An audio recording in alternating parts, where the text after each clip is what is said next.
So without any further delay, let's get to our speakers. We're joined by three excellent subject matter experts on today's topic. Our first guest contributes analyzed brain-based research on our public de-escalation education program for first responders and is bringing similar work to organizations as well. We're joined by Analyze Senior Director of Neuroscience Research, Dr. Kamila Sip. We call her Cami. Hi, Cami, so good to have you. Hi, Gabe. Hi, everyone. It's a great pleasure to be here. Thanks for joining us. And our next guest comes to us from Columbia University, where he is a professor of psychology and education focusing on conflict, conflict intelligence and navigation of political polarization, among many other highly relevant topics. We're pleased to welcome Professor Peter Coleman. Hello, Peter. Nice to have you with us. Hello, Gabe. Thanks for having me. It's a pleasure to be here. Excellent. And today's discussion will be facilitated by someone who has been championing the idea of how companies can bridge workplace division since the last US presidential election. Please welcome our co-founder and CEO, Dr. David Rock. Hello, David. Thanks very much, Gabe. Great to be back with you all. I see some of you are regular viewers and listeners of our Friday sessions. Great to have you back with us. Thanks, Gabe, very much. And Peter, thanks very much for joining us. I know this is a topic near and dear to your heart and your research, so we're excited to hear from you in a minute, and Cami as well. But we'll just want to give a little bit of context for those new to NLI.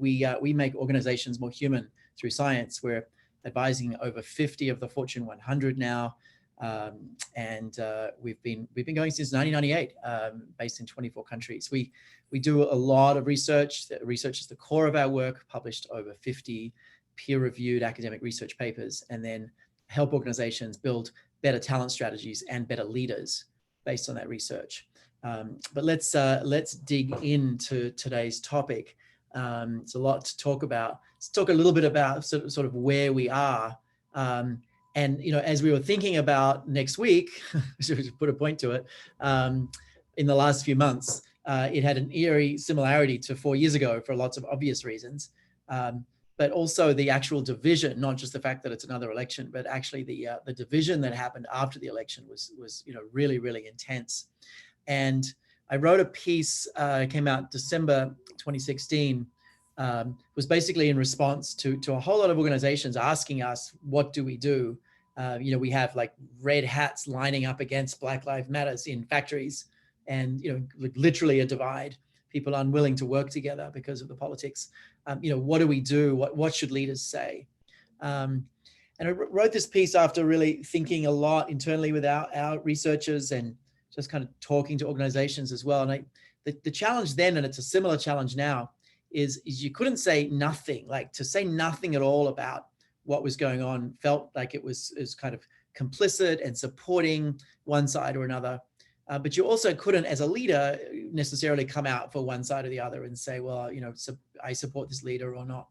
And it was sort of a double bind. Like, I can't say nothing, I can't say something. What do I do? And what we came to is actually you need to ultimately bring people together around shared goals that are ideally pro-social and meaningful to your organization. You actually need to be the binding energy in your organization and take people's focus off the division and onto the commonality and onto the shared goals. And to do that, maybe first you have to kind of label the different experiences people are feeling so they feel heard. So this was an important piece then. It's probably equally as important now, but we also wanted to bring Peter's thoughts into this work, and kind of deepen and widen this whole point of view as well. But first of all, sort of where we are, there's pretty deep divides, and this was done in 2012. This is, I would say, got a lot worse since then. People are more opposed to having family members marry someone from an opposing political party than they are from another race. Now, that's a big statement, and there's a lot of racial tensions here, but political tensions are bigger than racial tensions in many, for many people, which is interesting. There are some pretty deep divides. The political tensions right now add to an already heightened stress state from COVID and the uncertainty and the lack of control that's happened, plus the social unrest, plus another possible way. So there's a lot of tension that the political tension is sitting on top of.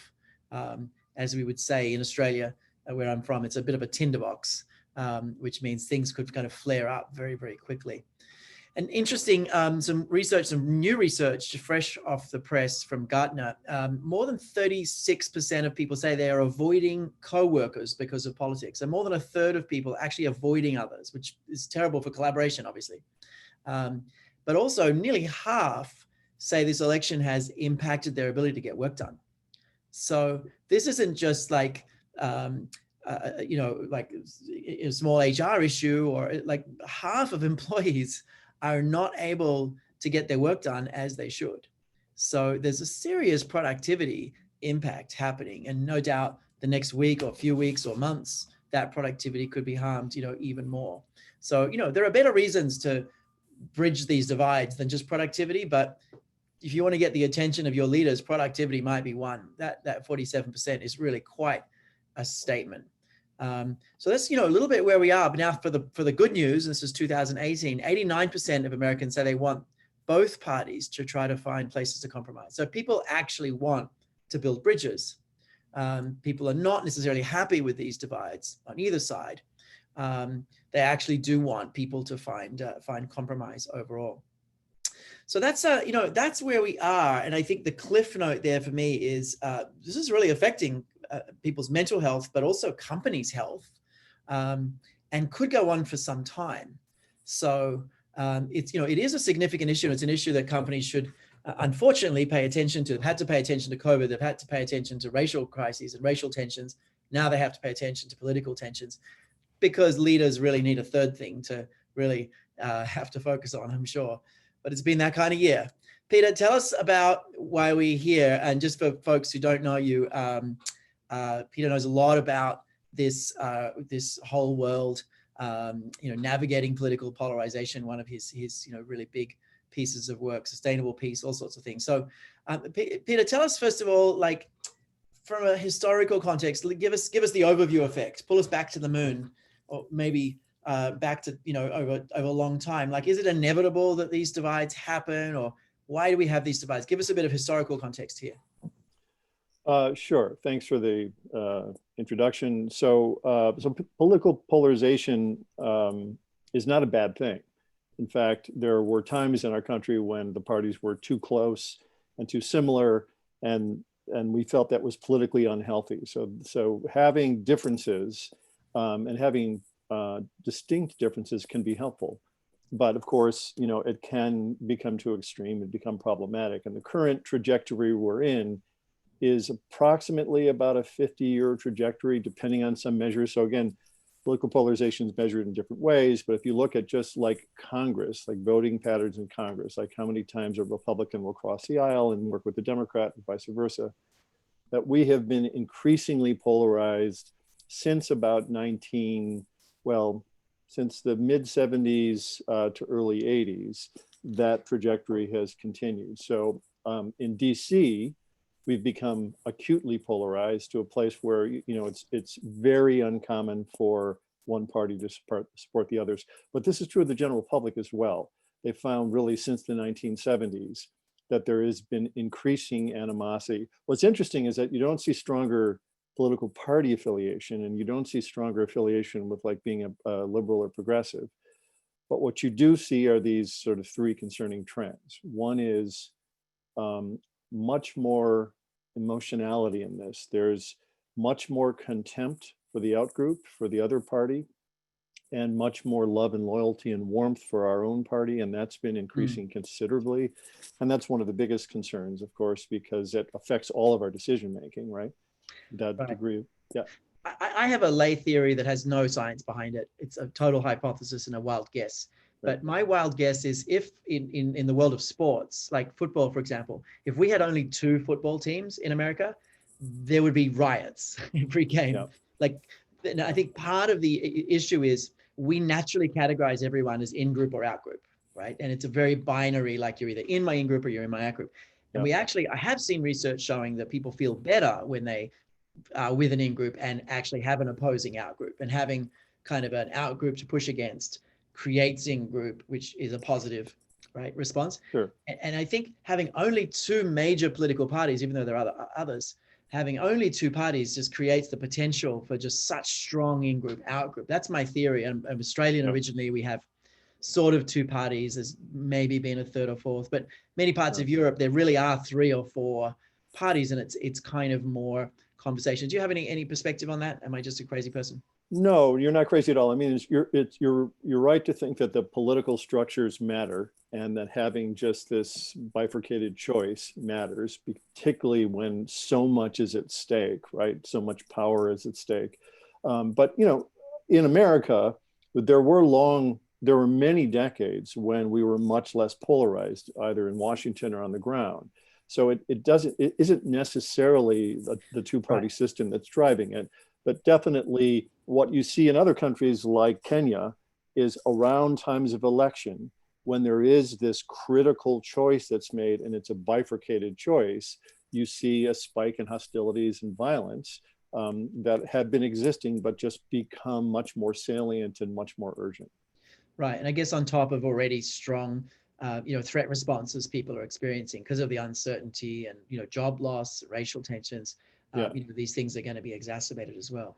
Let me say though that it can be mitigated. That factor can be mitigated by something called ranked choice voting, right? So in Maine, in state elections, what they do have is you don't choose between 2 candidates. You actually rank your top candidates, and that tends to decrease negative campaigning and attacks to the other side, because you want to appeal to as many people as possible, not your base. So there are structures that can work against that, but we don't have it at the federal level. Oh, that's interesting. What's it called again? We might ranked choice voting. Ranked choice voting. Yeah, that's interesting. We might have a look at that. I mean, you can imagine that would change the structures, because a lot of it is about the structures as well. Interesting. Yeah. And in your work, like you've been studying like the concept of positive deviancy. Tell us about that and why it's relevant to this time as well. So because the problem that we're in is not just a political problem, it really is a cultural problem. And it's to some degree a geographic problem. Like we've been sort of sorting into these rural urban divides in the US. To some degree that's happening elsewhere in the world. But there are these deep cultural divisions that are now aligned with political parties. And so the problem is, again, 40 to 50 years long, it's increasing, and it's highly complicated. And it's really resistant to change. I think that there have been good faith attempts by some political parties to bring, to build bridges, to, connect the citizenry, but it's been resisted for decades now. And what that tells me is that this isn't a kind of typical problem. It's a different kind of problem. And one of the things that we find when working with what we call wicked problems, really and deeply ensconced, culturally ensconced, divisions, is that what seems to work best in those is something called positive deviance, which is a term from organizational science, but it's applied in a lot of different domains. And so in this sort of international peace domain, that means going into communities and finding existing individuals and groups that are doing good work to build bridges and heal the divide, and working with them to kind of encourage what they're already doing. I see it as the kind of antibodies that exist in the body politic of a community. It's about finding them bolstering our autoimmune system so that it can heal itself, right? So as opposed to doing what we usually do, which is try to come in with some ideas and fix a problem, it's really identifying who's already doing that. So we at our center have been identifying over the past 6 to 8 months all of the community-based and sector-based groups that are doing bridge building. We have a link to a website we can show you. Yeah, that's really interesting. I ran a salon years ago with some of the smartest people I could kind of gather. And the theme was sort of an all evening event. And the theme was like, how does positive change happen? Yeah. And we sort of went around and really debated. We might have drank a lot, but what we ended up getting to was one simple idea, which is in all the different stories that we'd seen, all the situations, it's because people could see something they hadn't seen before. Yeah. And I was thinking about that sort of biologically, neurologically, and like, you literally can activate a visual circuit. Your occipital lobe lights up. You see an image you hadn't seen before. And because of that, you can hold something to kind of connect to. Yeah. And I think that's what I'm hearing you saying. Positive deviancy is creating these like role models or those stories that you can see are actually positive, and then you can take aspects of that and kind of map that and do similarly. I think that's true. I mean, it's also true that these things tend to spring up locally. So they'll spring up in a local community or in an organization, you know, and because they spring up there and oftentimes are able to kind of navigate difficult conditions there, they have figured out how to survive locally and what resonates locally. So again, as opposed to us coming in from the outside with good ideas and Locally. new that doesn't take root, these have already, you know, basically arisen from them. Right. No, that's really interesting. It's interesting. In the work we do with organizations where we've been trying to work out for 22 years, like what's the most effective way of kind of bringing people to insight. And there's a big thing that people miss in organizations is sort of showing folks what great looks like. There's a lot of like benchmarking and stuff, but I guess that's positive deviancy. But it's really showing people what great looks like, whether it's, you know, having a tough conversation or, you know, addressing bias or being more inclusive. Like, what does great look like when someone does this? And it's such an important thing, I think, in all spaces. I think again, it's the reason it's deviant. It's because it's usually something effective working in a place where other people are failing. Right. Yeah. So you have high levels of malnutrition in a community, and yet some mothers have figured out how to keep their children healthy. Right. So how do they do that when no one else can? So it's really not just greatness, it's greatness under really difficult circumstances where other people can figure it out. Right, very specific hacks. Let's go in a slightly different direction for a minute. I mean, this is a session about building bridges over deep divides. Cami, come on with us. Let's talk a little bit more about the in-group, out-group. I know you've done a lot of research in that and been synthesizing a lot of research out there as well. Tell us a little more, Cami, about like the brain's tendency to, you know, to categorize, and what do we know about that? And also what do we know about kind of the bridge part, but firstly about the divide part. What, you know, what's this mechanism, the in-group, out-group mechanism? Tell us. Yes, absolutely. Thanks, David. Yes, so this was already both Peter and you already mentioned that this tendency to divide and categorize people as either friend or foe, basically, that's what it is. From a survival perspective, is just so natural to us that we do that in a split second and completely unconsciously based on a whole range of factors. And it doesn't really matter. It's not just for us as humans, the physicality, whether that's gender or ethnicity. We associate in-group and out-group across so many different factors, from going to the same school, being on the same project, having the same picture on the wall. It's already triggering some of the tagging information that we are putting on people, that, oh, I feel affinity, oh, I like you, oh, I feel like I can get along with you much more. And it has absolutely both emotional and cognitive consequences for us in terms of the perception. So when we classify somebody as in-group, we actually feel like, from the perception perspective, that they feel more attractive. We think that they are going to do better work. We think that they are better physically, like they can do, they have better abilities. And that is translating into the opposite when we think of somebody being from our out group. So we don't see them the same way.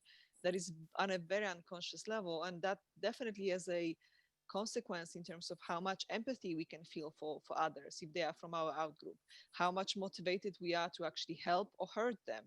And when you bring up the sports analogy, it's very palpable, because the pleasure pain that we get from the other team hurting physically on the field, the same mechanism translates to everything else that we do at work, in a political realm.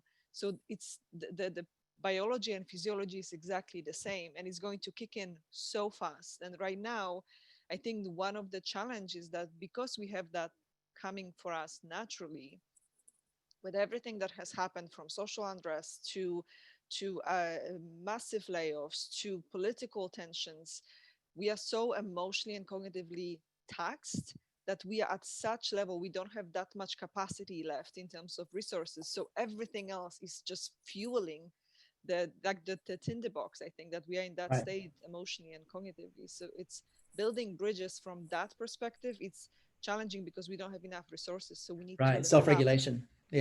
Self-regulation is diminished under high cognitive load as well as under high threat.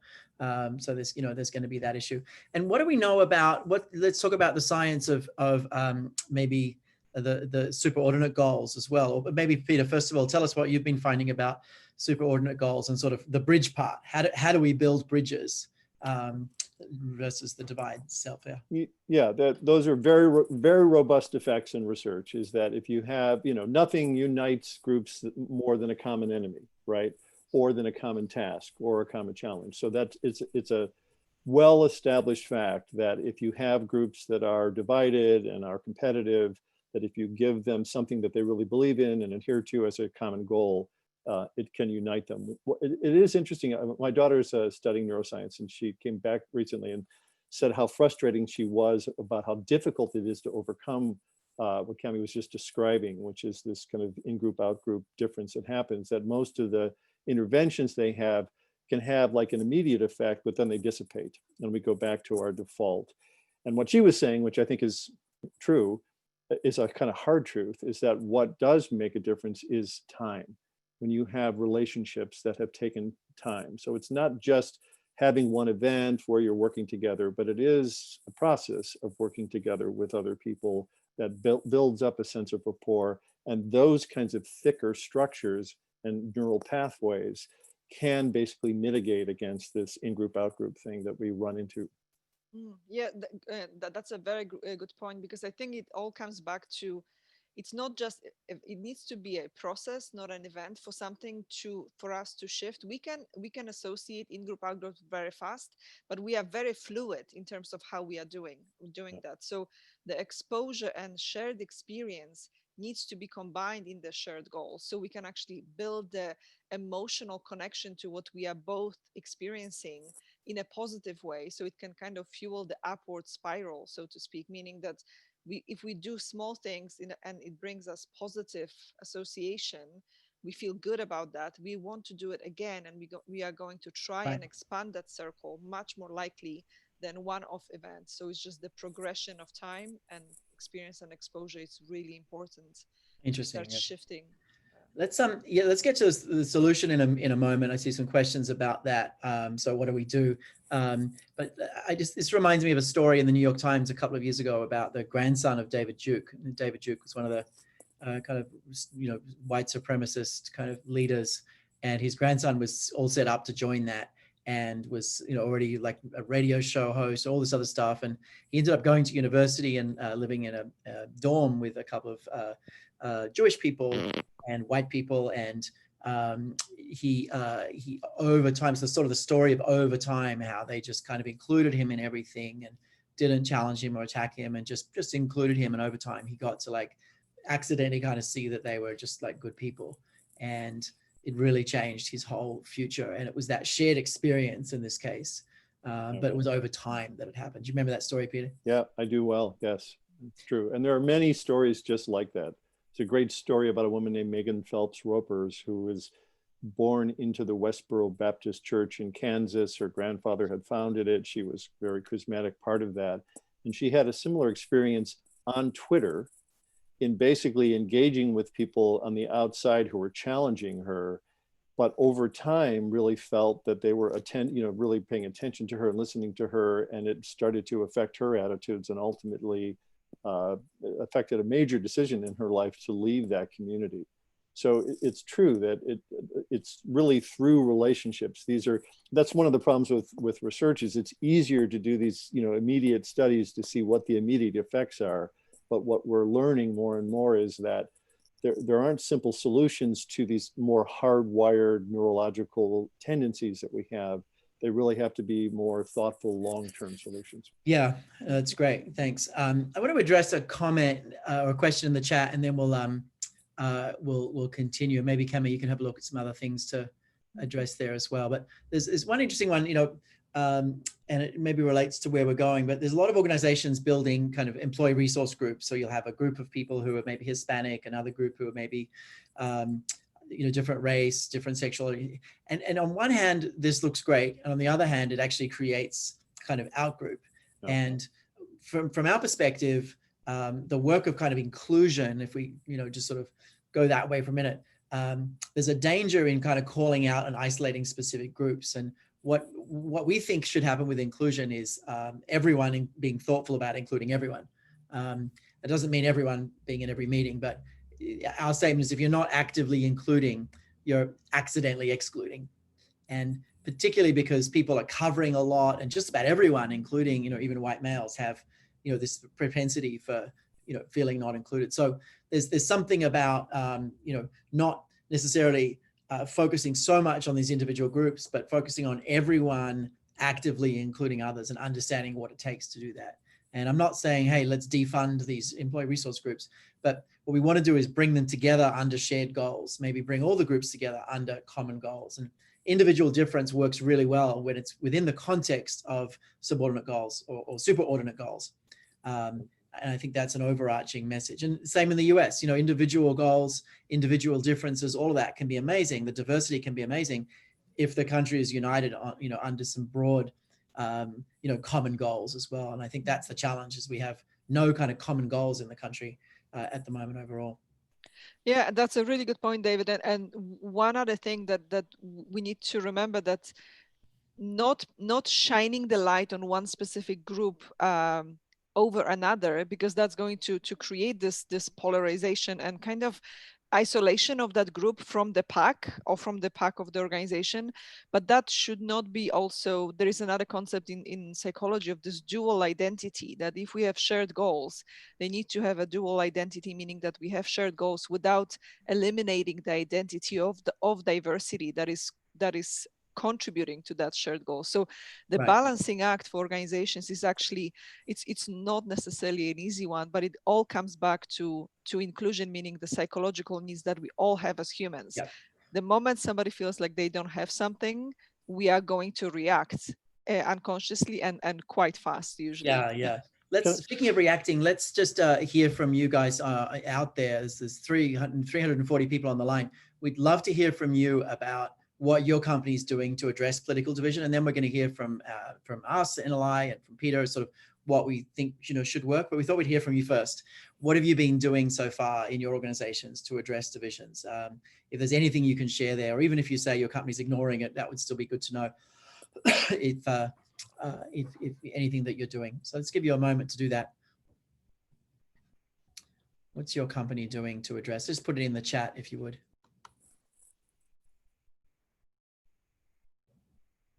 Give you a moment. Completely ignoring it? Nothing? Okay. Unfortunately, nothing. There we go. Let's hear from a few people. There's a common theme there.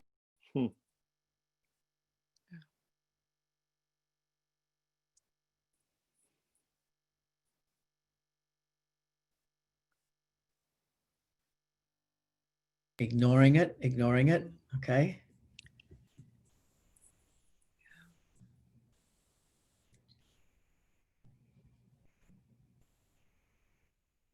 Some people doing some good things, but lift every voice session.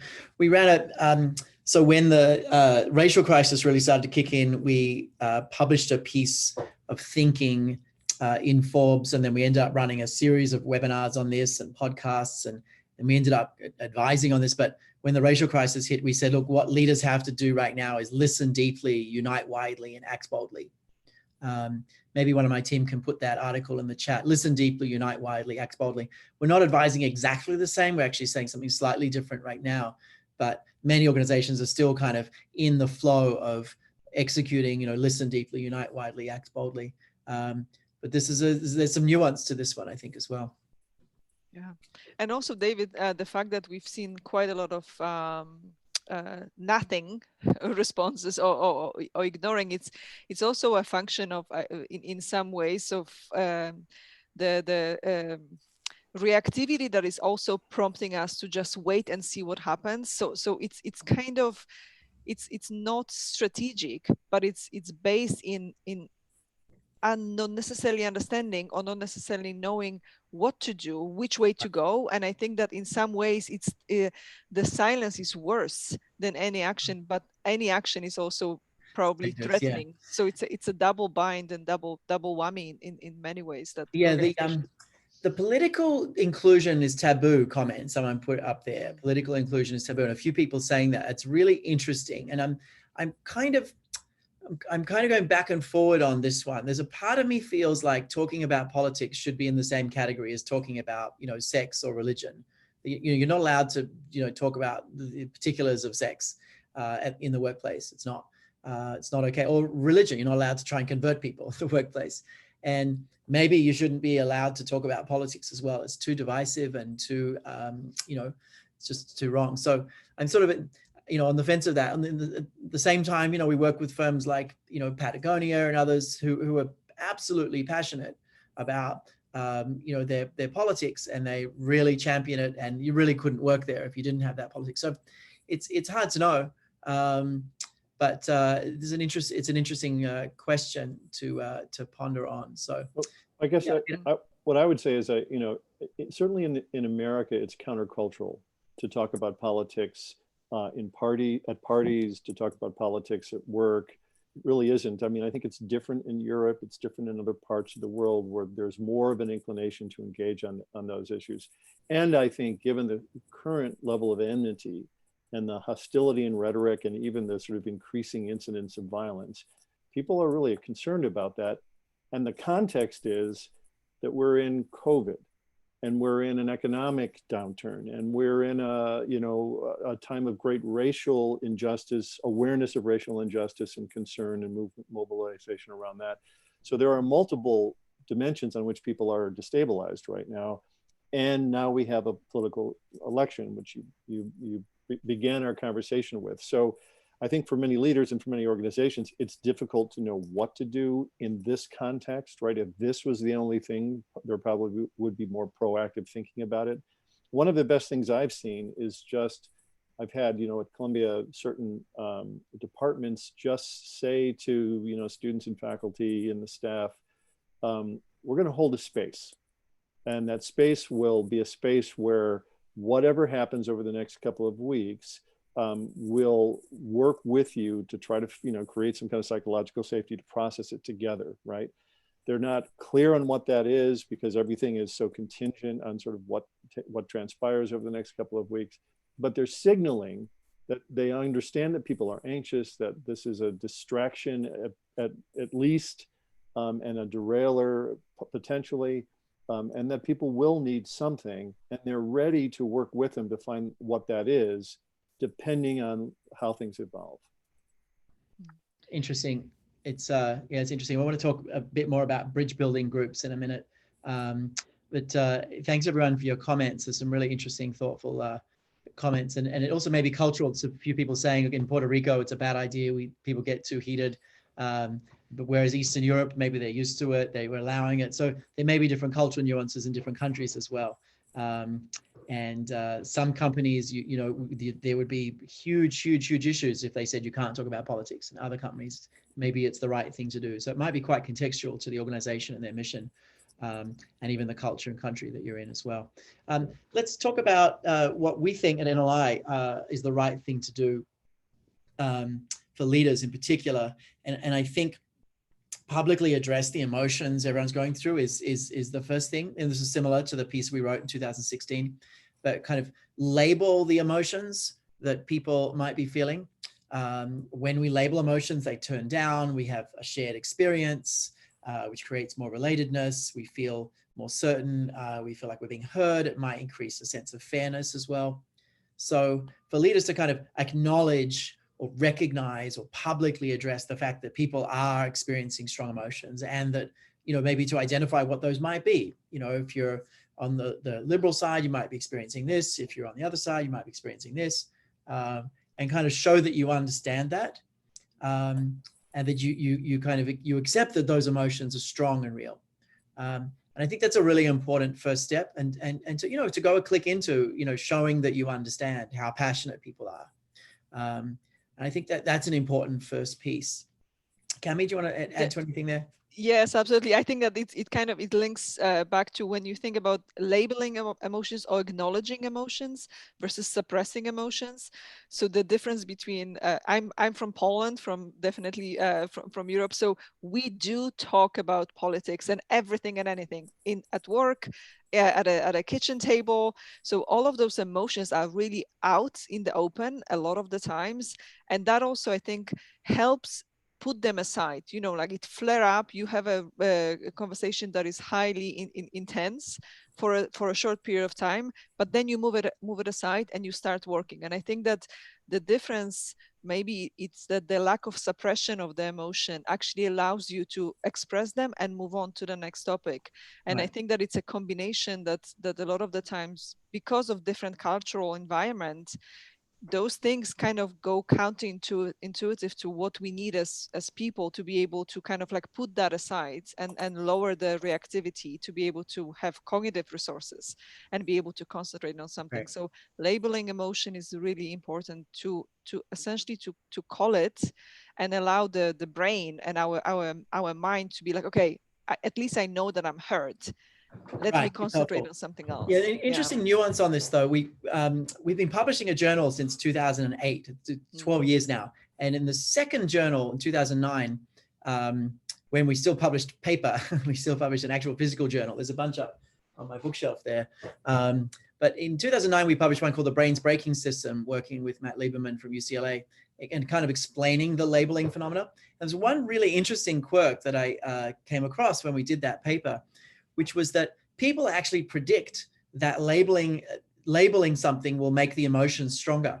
They actually feel like if I talk about anything people are feeling, they're going to flare up and explode. And it is true, there's a slippery slope kind of into overly activating emotions. But the key is kind of the word symbolic, like symbolic labeling, like summarizing and kind of categorizing, and almost like, you know, putting an actual label on a box versus opening the box. And so there's this mental model that labeling actually works really well when you're not kind of creating the space to vent, but you're more like, you know, summarizing the work. And I think that's a particular skill that's important. But people literally predict it's quite a robust finding. People predict that, you know, labeling emotions will make the emotions worse. And they actually don't. They actually turn down the emotions and turn up the brain's braking system. But a lot of leaders just literally won't do this because they intuitively feel like, you know, speaking about this stuff at all is bad. The science is clear on that. Maybe my team can put that. I don't know if got David, and I think that it's a really important distinction. And I think that naturally we think that the moment we say label emotions, that we're going to go into this long exploration and deep diving, scuba diving almost, to the emotion and the feeling of the emotion. But that's not what labeling is. And I think the fear that we have, that we just go right into the venting and ranting territory, that's what's stopping us a lot of the times from actually saying, I feel angry or I feel frustrated about this. Yeah, it's interesting. So that's the first step. I think it's a really important skill. I think secondly, there's a really important thing to come back to your values as an organization. And that may be the actual stated values that you know, the core values, or it might be a set of leadership principles, or it might be a mission. So it doesn't have to be like directly your actual values. I think it's super important to come back to, you know, this is what matters to us as an organization.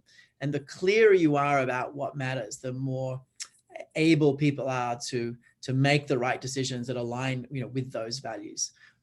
We had was talking with Dean Carter recently from Patagonia. He was on my mind. He was saying that they give people a lot of autonomy in the organization, but they do that within a lot of clarity about what their values are. So people, you know, come up with crazy ideas, do really big things without sort of running it up the flagpole to leadership, but it's because there's tremendous clarity about what their values are.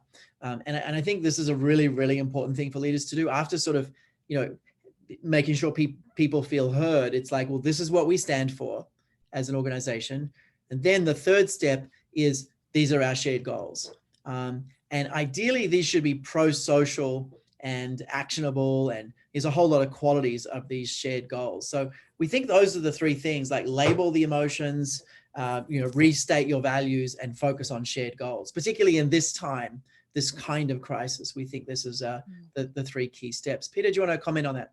Yeah, I just wanted to connect back to the idea of values, because you know, what some organizations do is really, even at the mission or vision statement level, will be explicit about things like inclusion, right? Or some if you know, Ben and Jerry's has a tripartite mission, and one of the three is their social justice mission, what they plan to do with that. So I agree with you. I think that particularly leaders that communicate to the organization what their values are, and if those values reflect more inclusion and tolerance of difference, tolerance of different voices, right? There's all kinds of research that talks about the benefit of different perspectives on more innovation and creativity, and ultimately on the bottom line. So diversity of ideas.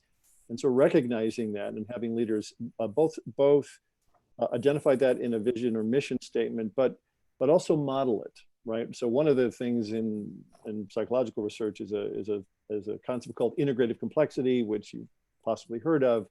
It's what Philip Tetlock and others have done a lot of research on it. The book Super Forecasters, which I would recommend, talks about the role of this in decision making and making good decisions in a changing environment in the long term. And what it is simply is the leader's capacity to see a problem, break it apart, see the different components of it, but then put it back together and make a decision. And so it's sort of differentiation and integration. And what we found is that when leaders are able to talk to their employees, to their organization, to their clients and stakeholders in ways that don't oversimplify complicated problems, but say, this is complicated. Politics today are highly complicated. There are divisions within the Democratic Party and within the Republican Party. You know, it's a very complicated set of issues. And where we come out on that is this. So it models for people how to take something so complex, not prematurely oversimplify it, but break it up, but then put together a logic that makes sense, influencing their values and their decision making. And modeling that by leaders has a major trickle-down effect on the climate and culture that the organizations will evidence. Right. No, that's great. So tell us a bit more about the bridge building groups, Peter, as well. Like, let's get even more specific on those. So, you know, we've shared kind of what we think are the three things, like really get people labeling, come back to values, and now focus on shared goals. We think that's a 1, 2, 3. But tell us the work you've been doing with bridge building groups a little more. Can you give us some specific examples to kind of bring this to life? Yeah, so I can tell you what we've been doing, but let me say that, like, in the organizational context, what I think is important, you know, is to go back to this idea of positive deviance, because these bridge building groups are examples of positive deviance. So it may be in your corporation or your organization, even your local branch, there are individuals who are naturally inclined to be, you know, mediators or, you know, conciliaries that can listen to people. Or there may be a group that has sprung up that is sort of taking on these issues and having coffee and conversations around some of these issues. So there may be the local emergence of solutions to the political divide and political tension that are in front of you, but that we're not paying attention to. We get anxious about what we should do. The first thing we should do is look around and try to identify the individuals, the relationships, you know, the Ruth Bader Ginsburg relationships with Scalia, right?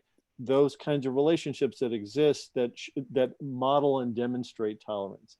And so that's what these bridge building groups oftentimes do. Again, there are different kinds of bridge building groups. There are many that are at the community level, and they bring together people to talk about issues, tensions over race, tensions over political issues.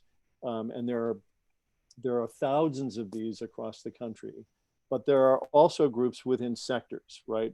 In particular sectors, like journalism has been looking carefully at how do journalists contribute to escalation and polarization? Like, what is it about how they report and the, you know, entertainmentization of media and the for-profit orientation to media? How does that play a role? So you can look in each of these sectors, and there are functional groups that have sprung up. Usually they've sprung up to address a particular incident, but if they're effective, they will grow and be sustained. So that's, you know, my recommendation to most organizational, you know, either HR groups or leaders within organizations is look to already what's working within your organization and build on it. Right. It's interesting. It reminds me a lot of the work by Rob Cross and others on organizational network analysis, where you ignore the sort of hierarchical system on paper where the company says this is our, you know, organizational structure, and you actually analyze the organizational structure based on the data of how often people connect and who they connect to, using either email data or other forms of data, and you actually see who the real connectors are, Yep. who the nodes are. And it turns out those are often not people that are really high up the organization. They might be like the assistant to, a general manager, Yep. or a junior person or a sales exec or anyone. And people right across the organization end up showing up as, kind of mega influencers. Yep. And then when you're trying to do organizational change, what you want to do is tap those people, and then things really, really spread in the network, as opposed to kind of, let's do a top-down, change initiative. It's do change initiatives with partnering with the people really doing it. And I think you can then study those people and say, what is it that you do that is really helping? Specifically politically, what are you doing that is, really helping bring people together? Absolutely, yeah. I think that's right. There's a lot of parallel between the two. I mean, I think the difference is that you can study a network, understand who the gatekeepers are, who the hubs are, and then leverage those to affect change. And you can study that network and see, well, who in that network is already doing what we want to have happen. Right. And how do we encourage and help them basically scale up, right? How do we enhance their capacity to do what they're already doing? And that's what we've been doing. So I've been working with a group called Unite, which is, trying to deal with polarization. I've been in conversation with them for about a year about what they're trying to do. And they initially came to me and said, oh, we want to have a dialogue process and we want to do this. And I said, well, there are hundreds of these groups in sectors that are already doing this work. Oftentimes they're competing for scarce resources and funding. Why don't we work to sort of, basically help everybody understand that there are a lot of folks in this space, that there are gaps where people are not working, and how do we help build an ecology? How do we help make a more healthy ecology for depolarization work that's already happening? It's tricky. One of the overarching themes I keep coming back to is the way the brain is attracted to danger more than opportunity. The threats are more activating and attention grabbing, than rewards. And it's actually the same, like differences are more salient than similarities, right? We think we're so different to each other. Like we're so similar. We're actually so similar to someone 5,000 years ago, like, because we're all the same. But the differences really jump out. And I just think the way the brain is structured is, variance is given priority over similarity, and threat is given priority over reward. And so, the media kind of feeds into that. The media is built on attention. The way you get attention easiest is you focus on threat, you focus on division. So I think there's this sort of self-reinforcing thing happening. And this is why kind of organizations need to sort of bring the opposing force of actually, let's bring people back to common goals. Let's bring people back together. If folks got questions, we got a couple more minutes, 2 or 3 more minutes. Any questions from folks on the line? That we've seen some lots of good comments on the whole labeling issue and the importance of that, and how bad leaders may be at that, and sort of that's a lot of comments there. But any particular questions? I see one about mindfulness and labeling. I mean, the practice of mindfulness involves a labeling phenomena in it, by the way. When you're practicing mindfulness, you're actually labeling different thoughts and feelings and then moving on. You're just kind of putting a word to either a sensation or a thought or a feeling, and then kind of bringing your attention back. So they're actually very synonymous in some ways. And people strong in mindfulness activate stronger braking systems when they label. There's been a study by David Creswell on that. So if you are a person high in trait mindfulness or state mindfulness, either you tend to activate stronger braking systems when you label. So some interesting connections there. But any connections coming through? Any questions coming through? Someone's asking about the brain attracted to danger more than opportunities. I mean, it's just a kind of real estate thing. Cami, do you want to take that one? How is it that we're attracted to dangers more than opportunities? What can you tell us about that? So I think that yes, I can. And there is also one more question that I wanted to address about perspective taking and how we don't pay attention to what others are thinking. In many ways, this is what David, what you already mentioned, by survival or by means of survival, the need for survival, we do pay much more attention to the negative things, to the things that can potentially endanger our safety. And it's almost like I tell the story that if you walk through a garden and you miss a ripe apple, well, it was a reward, but it's not really a big deal. But if you mistake a snake for a stick in the woods and it bites you, you're actually facing a potentially fatal consequences. And because of that, we do pay attention to the negative things, because they are it's not about attraction, it's about survival. That is kind of like the preparation to counteract that and make us go back to safety, or the brain just the main goal is to keep us alive. I think that's the main reason why we are so anchored and pay attention to the negative things, because that's how we learn, that's how we avoid them the next time. Right. And just from a physical real estate perspective, like the ventral striatum, which pumps out dopamine, is deep in the basal ganglia. It's quite small. Dopamine comes up into the prefrontal. It's quite a subtle effect, whereas the limbic system is like enormous.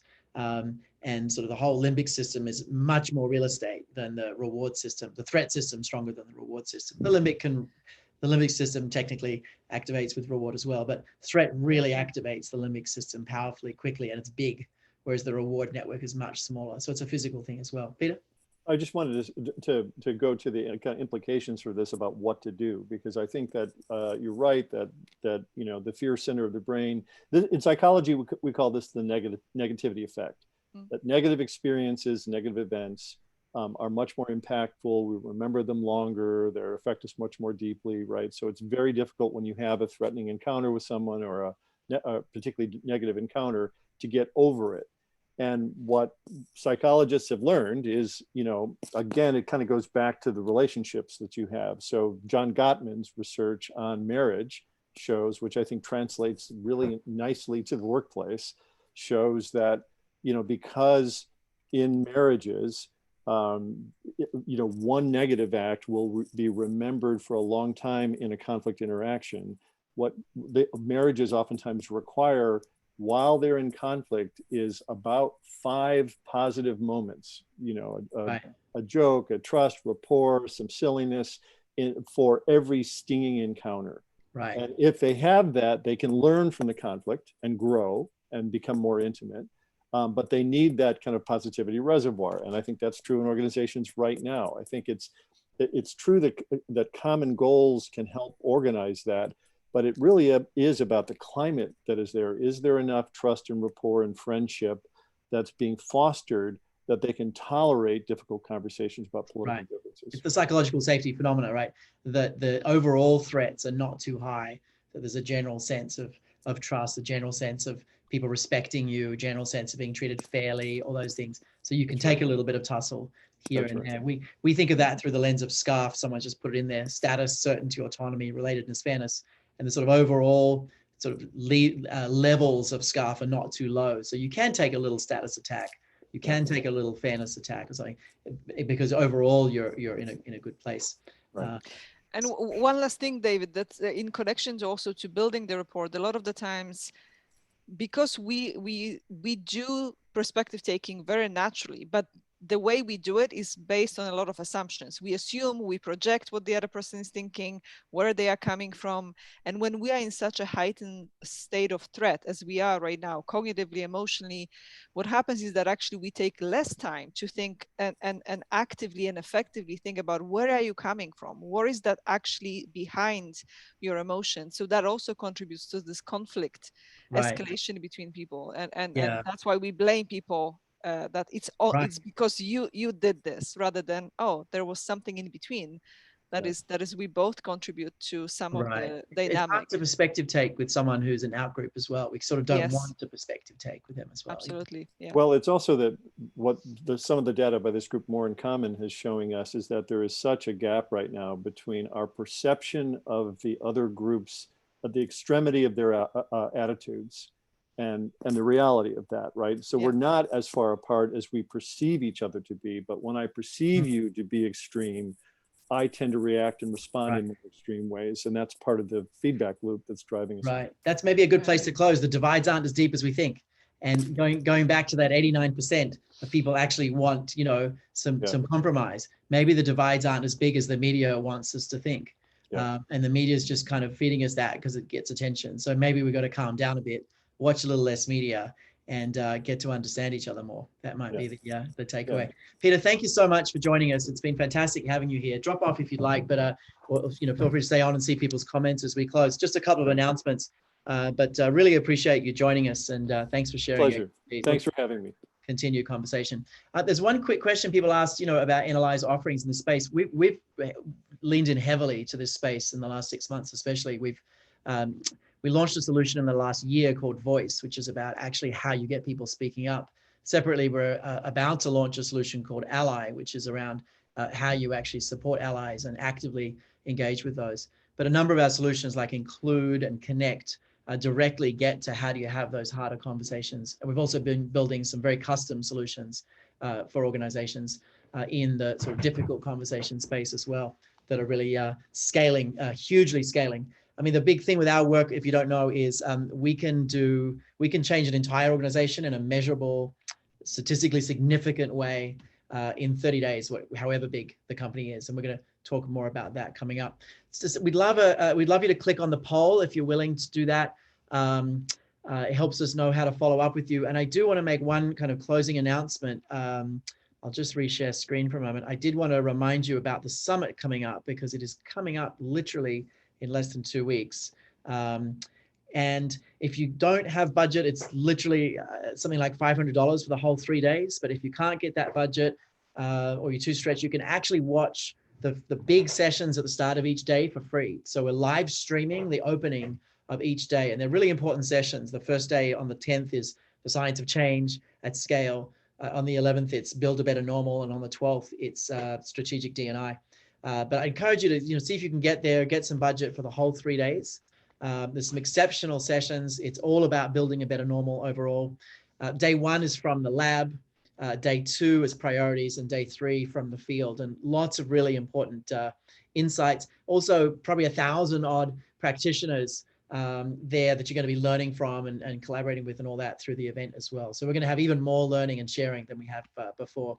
If you've enjoyed our summits in the past, I think you'll find this one, we've innovated and adapted and evolved in many ways.